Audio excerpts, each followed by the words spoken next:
que cette date va compter autant que la chute du mur de Berlin. Et que commence une recomposition pour corriger le tir d'un système européen devenu fou. Parce que niant les peuples et la démocratie. Réaction donc de Nicolas Dupont-Aignan au vote des Britanniques qui ont décidé, on le rappelle, c'est l'information de la matinée, 2 informations d'ailleurs, le fait que la Britannique quitte l'Union européenne et le fait aussi, conséquence politique de ce Brexit, que le Premier ministre David Cameron jette l'éponge. Il faut, a-t-il dit, un leadership nouveau pour ce pays. Ce ne sera pas lui, évidemment. Rendez-vous en octobre pour qu'il passe la main. J'accueille maintenant Florence Gaillard qui a lu pour nous les journaux de ce vendredi. C'est la revue de presse nationale et internationale. On commence, évidemment, c'est l'unique sujet de toute façon, par le Brexit. C'est britannique. On est britannique ce matin ou pas. Enfin, en tout cas, le mot qui revient à la une de toute la presse britannique ce matin, c'est « out ». We are out, nous sommes dehors.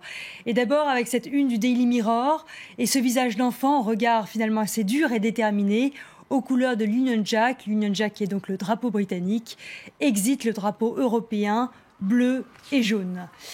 Out, c'est également le titre de I, le magazine qui s'adresse à la jeunesse. Généralement, ça parle plutôt musique, culture, mode, tendance. Et là, ils ont fait une édition spéciale pour le référendum.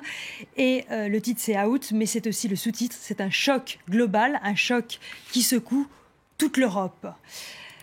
Autre titre, See You Later. See You Later, ça veut dire à bientôt, à plus tard en anglais. Et là, il faut un jeu de mots avec EU, l'Union européenne, c'est-à-dire bye bye l'Europe. On se reverra plus tard. Le Sun, ça n'est pas n'importe quel journal, puisque ça appartient au groupe de presse de Rupert Murdoch. Rupert Murdoch, l'Australo-Américain, qui depuis des années fait campagne contre l'Union européenne. Il y a une dizaine d'années, il était aussi pour la guerre en Irak avec les États-Unis. Une autre presse qui était également contre l'Union européenne, c'est le Daily Mail, We Are Out, et cette photo de Nigel Farage qui jubile. Nigel Farage, c'est évidemment le chef du parti UKIP, le parti eurosceptique, pour ne pas dire europhobe. On le retrouve d'ailleurs, Nigel Farage, sur Twitter, avec ces mots « We've got our country back, thanks to all of you. Nous avons récupéré notre pays. Merci à vous tous. Independence Day, c'est le jour de l'indépendance. » Un autre membre du UKIP qui jubile, c'est David Coburn.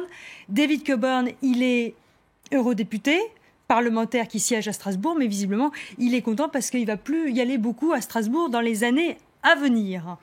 Alors le UKIP qui a donné des idées à d'autres partis politiques en Europe, notamment à Geert Wilders, le chef du parti d'extrême droite néerlandais, qui demande lui aussi un référendum dans son pays pour quitter l'Europe. Et devinez qui d'autre a réagi ? La famille Le Pen, qui du Brexit veut passer au Frexit. Il est désormais temps d'importer la démocratie dans notre pays. Les Français doivent avoir le droit de choisir et de partir de l'Union européenne. C'était Marion Le Pen ou Maréchal Le Pen, Marion Maréchal Le Pen. Celui en revanche qui fait plutôt la tête, c'est David Cameron ce matin. David Cameron qui se fait copieusement insulter par ses collègues du Parti travailliste. You stupid, stupid man. C'est un parlementaire du Labour, un de ses collègues travaillistes, Jamie Reid, qui lui dit à David Cameron: voici ton héritage, voici ce que tu vas laisser dans l'histoire, voici ta trace, c'est-à-dire l'échec de ce vote, de ce référendum. Et, petite pointe d'humour pour terminer, la page de Jamie Ross sur Twitter.